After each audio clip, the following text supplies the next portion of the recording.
In May 1996, you could walk through an American airport and see Niki Taylor's face 6 times before you reached your gate. Allure, Vogue, Elle, Marie Claire, Self, Shape, 6 glossy covers lined up on newsstands and bookstore racks, insisting that this was what perfection looked like. A teenage girl with sun-streaked hair, an easy smile, and the kind of bone structure marketers like to call timeless. 5 years later, surgeons in Atlanta would open her abdomen so many times that her skin became its own kind of cover story, an archive of scars, mapping the effort it took to keep that same body alive after a split-second crash and a seatbelt that almost cut her in half. The first thing Niki remembers from that night is not the sound of the impact. The crash itself is a blank, a frame burned out of the reel. What she remembers is the noise afterward, the shriek of metal scissors as someone sliced through her clothes, the clatter of instruments being pushed across a tray, the wet sound of her own blood hitting the floor, and above it all the shrill, steady beep of a monitor, trying to turn a 26-year-old woman into a horizontal green line. Female, 26, blunt trauma, probable liver laceration, someone shouted. The doctors and nurses did not care that she had once been the youngest American model to grace the cover of Vogue. They cared about the numbers on the screen, the blood pressure dropping, the saturation slipping away. When her heart stopped the first time, there was no montage of magazine covers, no dramatic voiceover. There was just a flat line, a shout for paddles, a smell of burned skin, and the decision not to let her go. Her heart flatlined. Once, twice, then, somehow, it didn't. By the time she would learn the full story, someone would tell her the math. She had lost almost 80% of the blood in her body. More than 100 units of donated blood had been pumped into her veins to keep her alive. 2 times on that table she had technically died. 2 times a team of strangers had decided that a life, which looked, on paper, like a footnote to a car accident, was still worth fighting for. In the mythology of supermodels, this scene does not exist. This is what it looks like when the fantasy runs out of blood.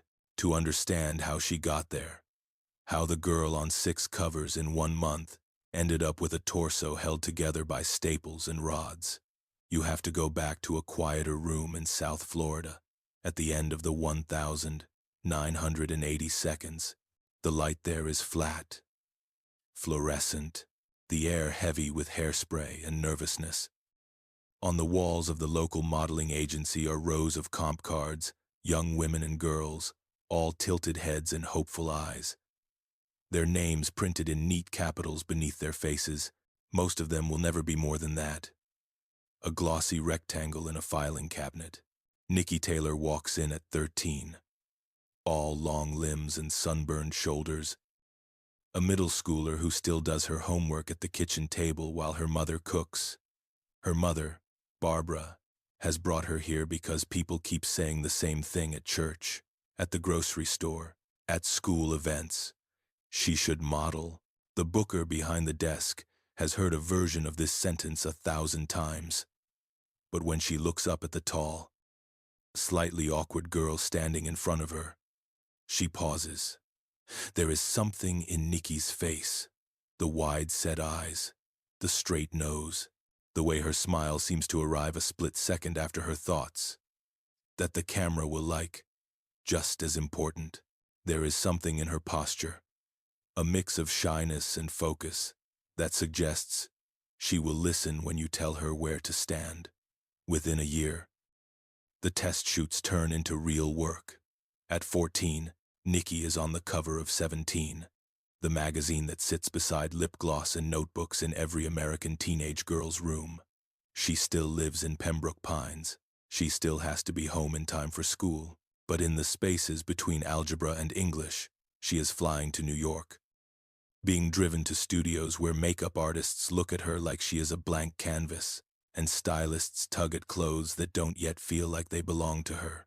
She learns quickly that in fashion, time works differently. At home, she is a kid. On set, no one calls her a child. She is the girl, our cover, the blonde. She is a product. She is also, increasingly, a professional. At 15, the stakes jump. American Vogue decides to put her on the cover. In a world where most girls her age worry about midterms and prom, Niki is pulled into a machine that measures success in centimeters of newsstand space and the size of the logo over her head. Vogue is more than a magazine. It is a gatekeeper. To appear on its cover is to be told you have been chosen, not just as a pretty face, but as a symbol. For a 15-year-old from a law enforcement family in Florida, the experience feels at once thrilling and slightly unreal, like stepping into a movie that everyone else has already memorized. The numbers begin to stack up. Almost absurdly, L'Oreal signs her as one of their youngest ever spokesmodels, turning her hair and skin into shorthand for an aspirational America. At 16, People magazine names her one of the 50 most beautiful people in the world, making her the youngest person ever to join a list, usually reserved for movie stars and royals. At 17, CoverGirl comes calling with a national contract, and Niki's smile starts to appear between sitcoms and soap operas in living rooms across the country. By 19, Forbes estimates her annual income at roughly $4 million, ranking her among the highest-paid models on the planet. She is literally not old enough to buy a drink in a bar, but she can buy the bar if she wants. Success, however, does not erase the geography of home. The Taylor's house in Florida still has a mortgage. Ken, her father, still puts on his highway patrol uniform and goes to work.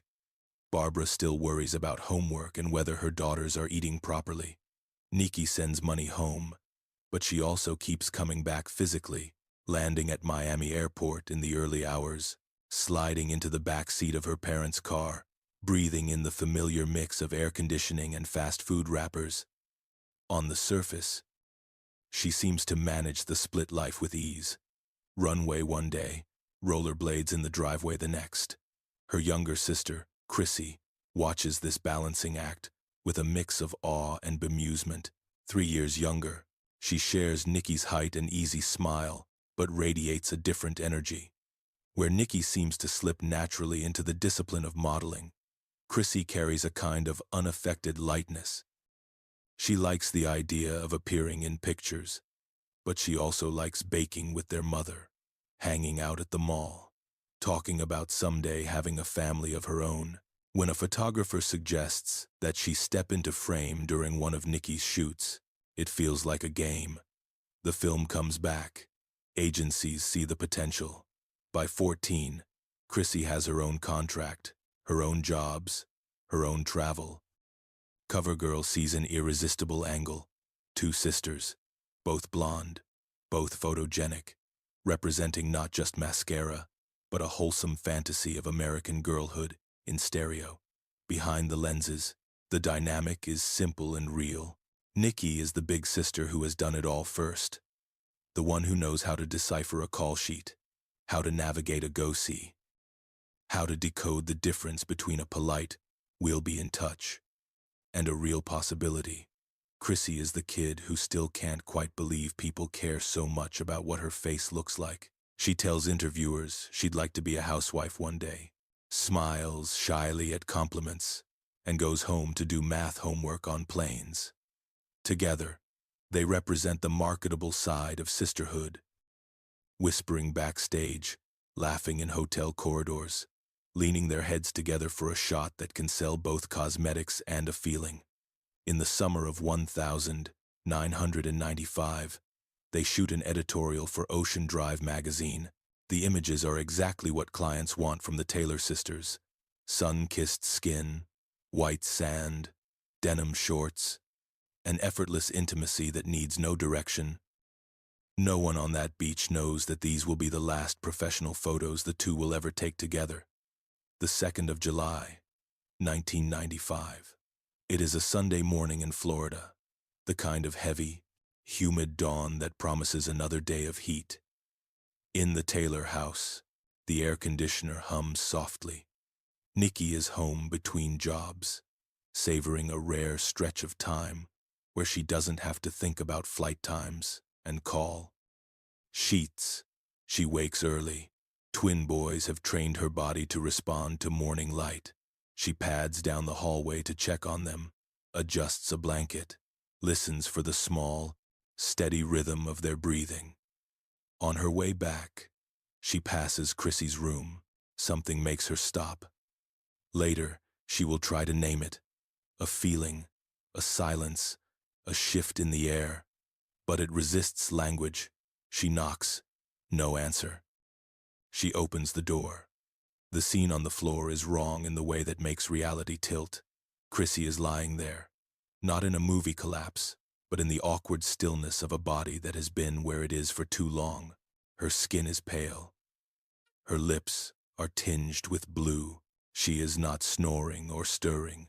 She is not moving at all.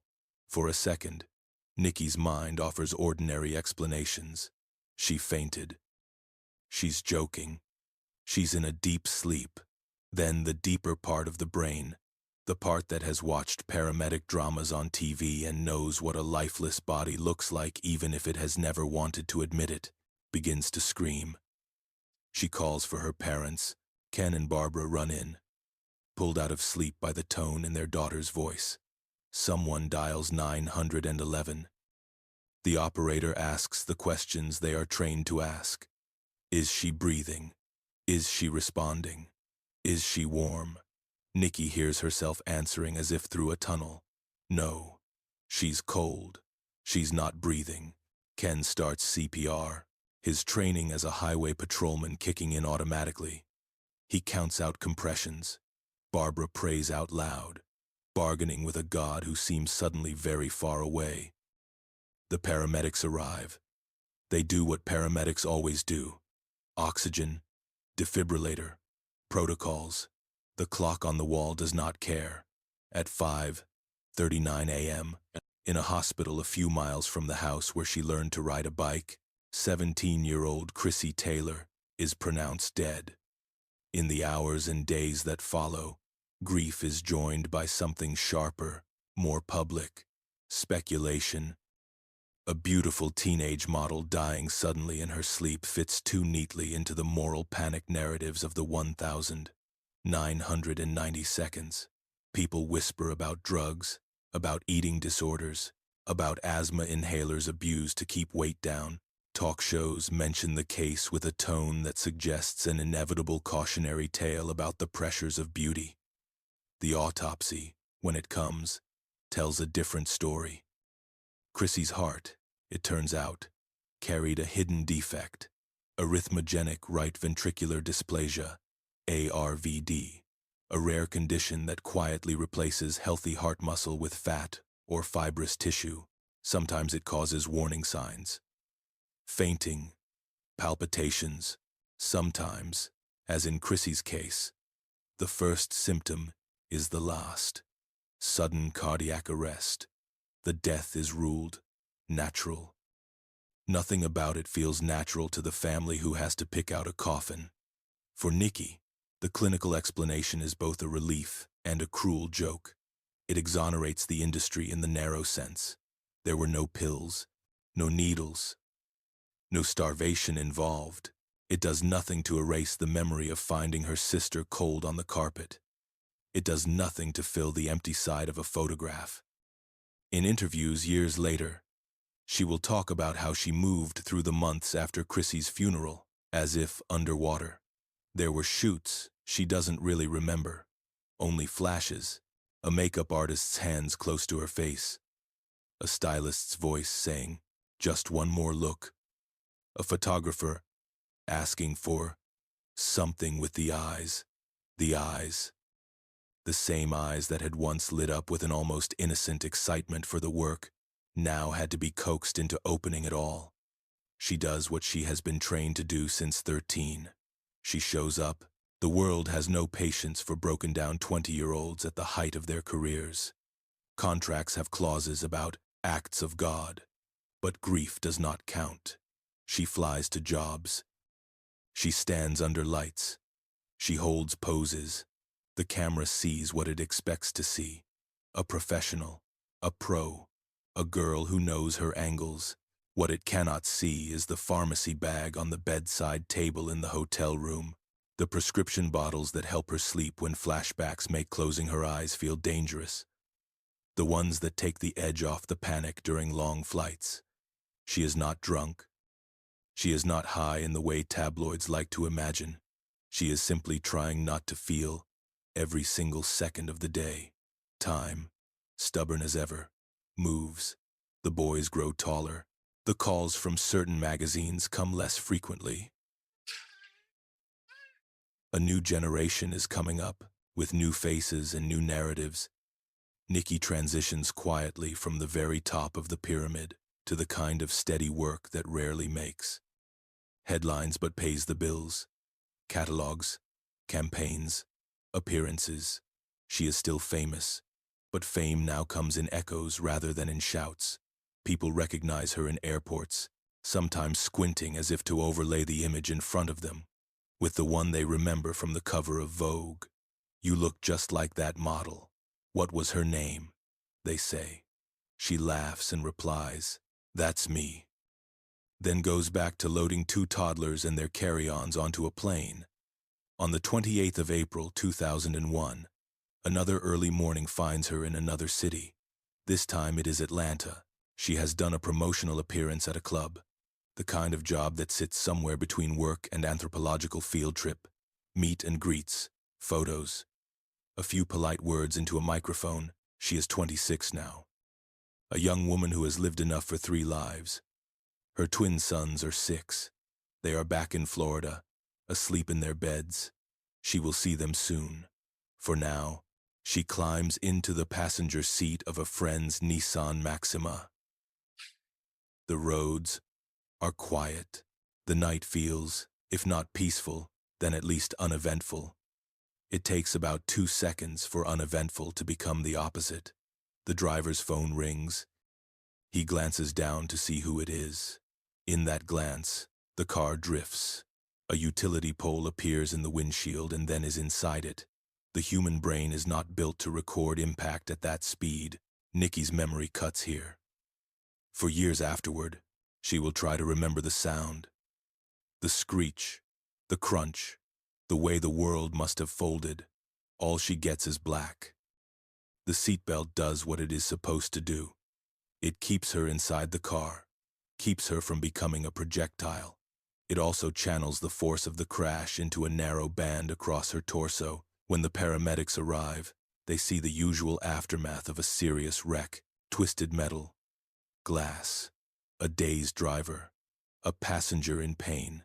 She is conscious at first. Adrenaline is a liar. It whispers that perhaps things are not so bad. Then the pain in her abdomen starts to roar. At the hospital, scans reveal the truth. Her liver has been essentially torn in two. Blood is pouring into spaces where it is not supposed to be. What happens in the operating room that night is a battle conducted in liters and minutes. Surgeons open her up, try to control the bleeding, call for more blood, more clamps, more hands.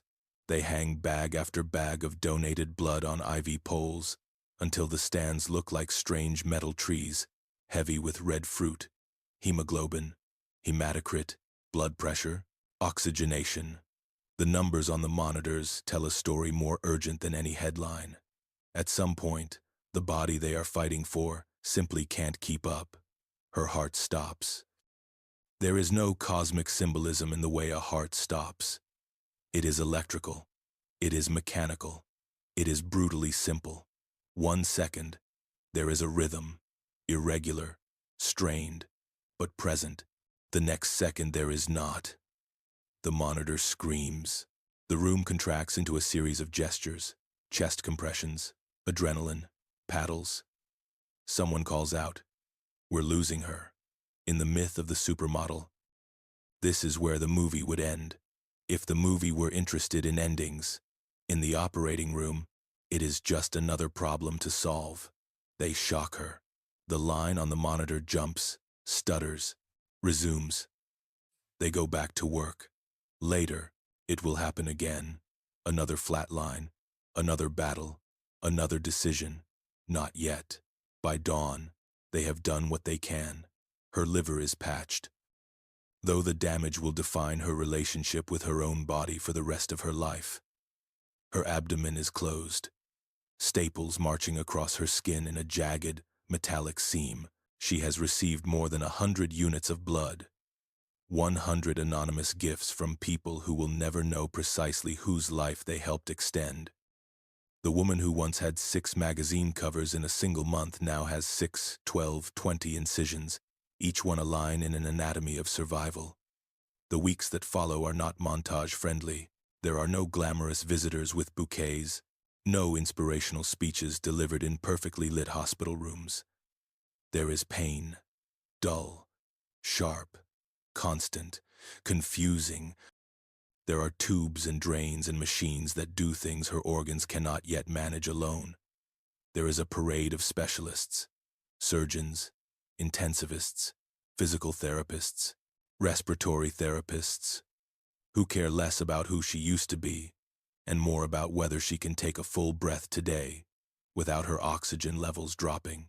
There are small humiliations, needing help to sit up, to use the bathroom, to wash. For someone whose body has been her livelihood since she was 13, being unable to move that body without assistance feels like a private kind of humiliation. For someone who has already watched her sister's body fail without warning, it feels like standing on the edge of the same cliff. Her mother, Barbara, sets up camp by the bed. She has already buried one daughter. She refuses to even consider that she might have to bury another. She tapes photographs of Niki's twin boys to the ceiling above the bed, creating a makeshift constellation of reasons to keep fighting. On the days when Niki is awake enough to see them, she stares up at those faces, at their gap-toothed smiles and messy hair, and tries to map a route from the woman lying here, held together by staples and willpower, to the mother they remember from before the crash. Some days, the route feels impossibly long. Rehabilitation is its own kind of training montage. But slower, montage, pettier, more brutal than any sports movie ever shows. Niki learns to sit up without fainting. Then she learns to stand. Then, clinging to parallel bars in a physical therapy gym that smells of antiseptic and sweat, she takes her first step. It is awkward, tiny, almost ridiculous in its scale compared to the strides she once took down runways. She is exhausted afterward as if she has run a marathon. No one is paying her thousands of dollars to do it. There are no cameras. There is only the quiet click of the therapist's pen on a chart. Ambulated 3 feet, with assistance. Over the first few months, she will undergo somewhere around 40 surgeries and procedures. To control bleeding, to repair damage, to correct complications. Over the years that follow, the number will climb past 50. Metal rods are inserted in her spine. Muscles atrophy, then rebuild. Pain comes and goes, sometimes with cause, sometimes without any explanation. But the fact that this is what happens to a body that has been through both trauma and resurrection. The woman whose job once depended on making clothes look effortless now measures success in less photogenic increments. Being able to sleep for 3 hours without waking from a nightmare. Being able to pick up one of her sons without feeling like her torso is going to tear open again. Outside the hospital, the fashion world continues its usual churn. New faces arrive. Other tragedies occupy the gossip columns. Trends move on. There are mentions of Niki in the news, updates on her condition, a pulse of public concern that gradually fades as there are no fresh headlines. Fame has always had a short attention span. When she finally leaves the hospital, thinner, weaker, and years older in terms of experience, she does so without paparazzi lining the sidewalk.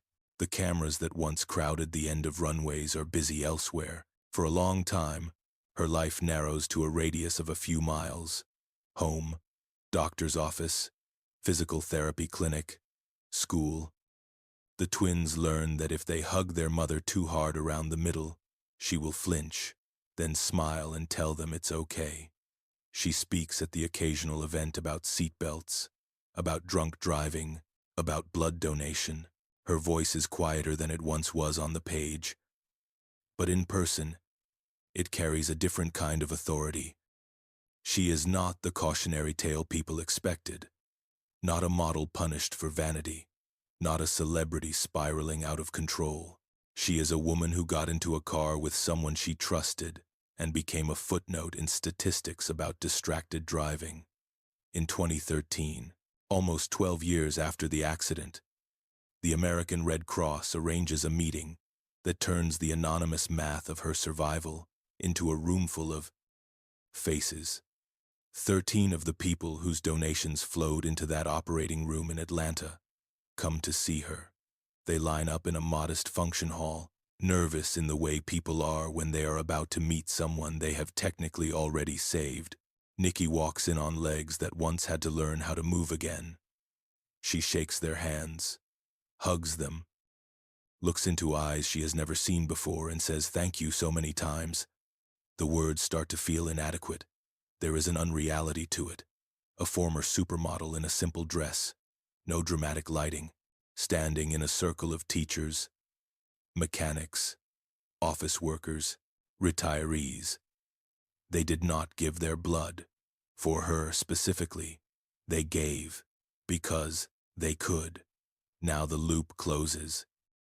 If the early phase of her career turned her into a symbol for selling products, this moment turns her into something else, a symbol of how a body can, quite literally, become many people's work. For days after that reunion, she finds herself replaying small details.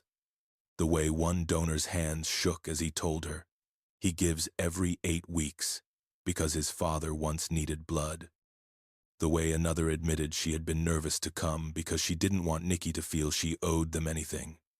It strikes her that the language of fashion, campaigns, launches, must-have looks, has no vocabulary for this kind of transaction.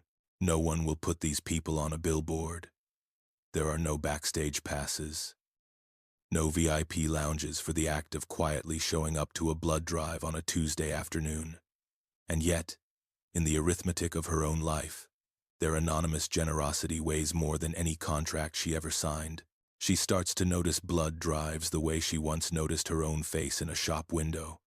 The folding chairs in church halls, the mobile units parked outside supermarkets, the hand-lettered signs promising juice and cookies in exchange for a pint. Occasionally, she walks over, not as a guest of honor, but as one more person in line. Sometimes staff recognize her and ask for a photo.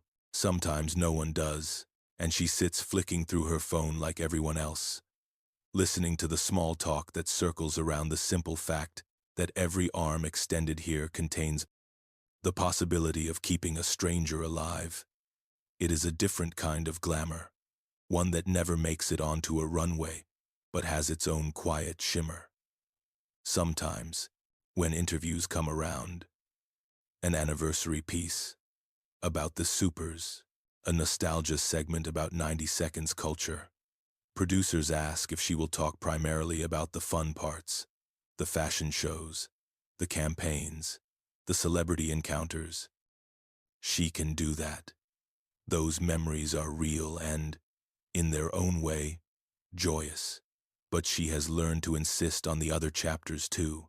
If they want the story of the girl on the newsstand, they have to make room for the woman in the hospital gown, for the sister making funeral arrangements, for the mother learning to walk again so she can stand on the sidelines of a soccer game.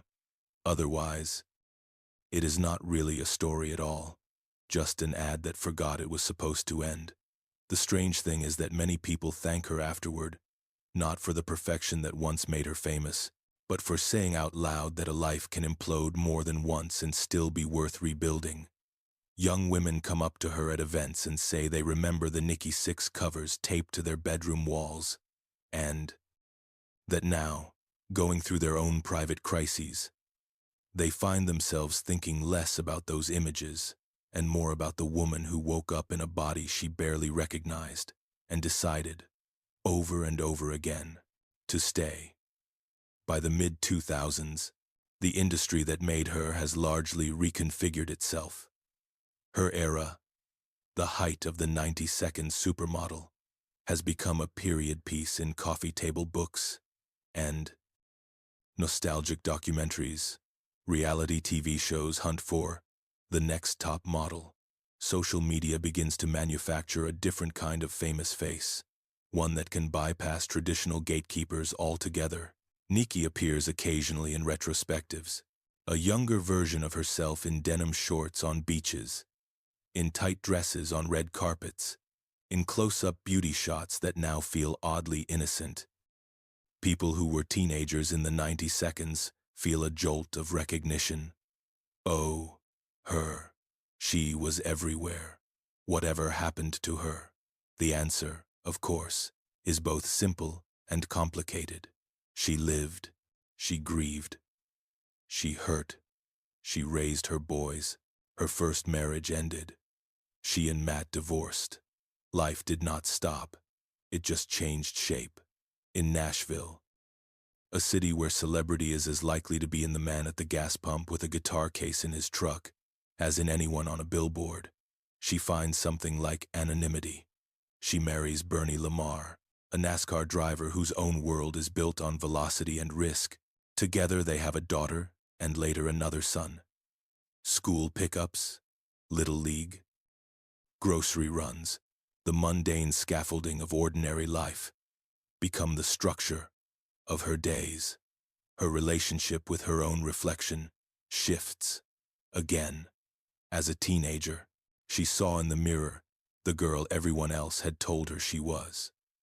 The golden one, the girl who could sell products by simply existing.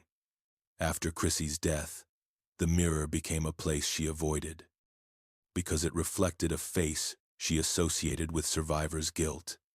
After the accident, it was something harsher, a ledger of damage, the scar that bisects her abdomen, the subtle asymmetries left behind by surgeries, the lines at the corners of her eyes deepening not just from smiling, but from squinting in hospital light, from crying at 3 a.m. when pain found her despite the pills.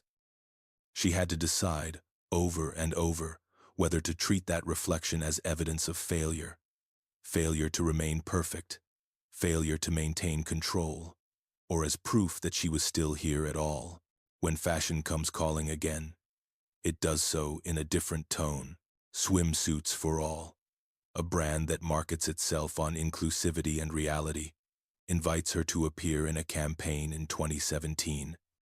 She is in her early 40s now, the age at which the industry she entered as a teenager traditionally retires women. She agrees, on the condition that the images not erase the truth carved into her body. In the final photographs, she stands on a beach in a red one-piece swimsuit. Her hair is lighter, her gaze steadier, her posture still that of someone who knows how to hold space in front of a camera. Across her stomach, the pale, horizontal scar is visible. It runs like a quiet underline beneath the pose, saying something the copy on the page does not. This is not just a body that has worn clothes beautifully. This is a body that has been opened, repaired, and chosen to come back. That same year, CoverGirl reaches out again. 3 decades after first signing her as their youngest spokeswoman, they want her to return, not as a throwback, but as a living example of the slogan they now lean on, "I am what I make up."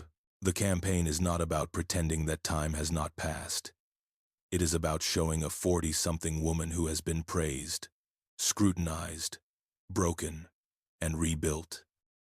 Still sitting in the makeup chair, still letting someone else's hands paint her face, but on her own terms. The girl who once embodied an ideal of effortless youth now represents something more complicated: endurance, vulnerability, the right to still be visible. When your story no longer fits easily into a 30-second commercial, it would be easy to end the story there. To wrap it up with a neat moral about inner beauty and resilience. To frame Niki Taylor as the model who lost everything that mattered to the fashion industry and gained everything that matters outside of it. But that would be another kind of airbrushing. The truth is messier. There are still days when her back hurts so badly in the rain that she wishes she could trade every runway strut for a bagamation. Single pain-free afternoon. There are still nights when she dreams she is back in that hallway outside Chrissy's room, hand on the doorknob, knowing and not knowing what she is about to see. There are anniversaries she does not mark publicly but feels in her bones. July 2, the day her sister died. April 28, the day her own body slammed into a pole inside a car and tore itself apart trying to protect her. There are also days when she wakes up, feels the familiar ache along the metal in her spine and the tightness of scar tissue across her abdomen, and chooses to take that discomfort as proof of something radical. She is still here. The little sister she found on the bedroom floor at 17 never got the chance to grow old enough to complain about joints in bad weather. The 26-year-old who flatlined twice in an operating room in Atlanta might easily have joined her. Instead, that woman is now in her late 40s, standing in a Nashville kitchen making school lunches, yelling at kids to find their shoes, watering tomato plants in the backyard, occasionally flying to New York or Los Angeles to step back in front of cameras and remind the industry that some faces do not disappear just because the trend cycle did. In the end, the question her story leaves us with is not a simple, "What happened to Niki Taylor?" The facts are known. 6 covers in 1 month, a sister lost to a hidden heart defect, a car crash, more than 100 units of blood, 50 surgeries, a rebuilt life. The harder question is what we choose to celebrate when we tell her story. Do we freeze her forever at 16? The girl on the cover whose skin had never been cut, whose eyes had not yet seen a sibling zipped into a body bag. Do we let the narrative stop at the Niki 6, as if fame itself were the pinnacle and everything after an unfortunate footnote?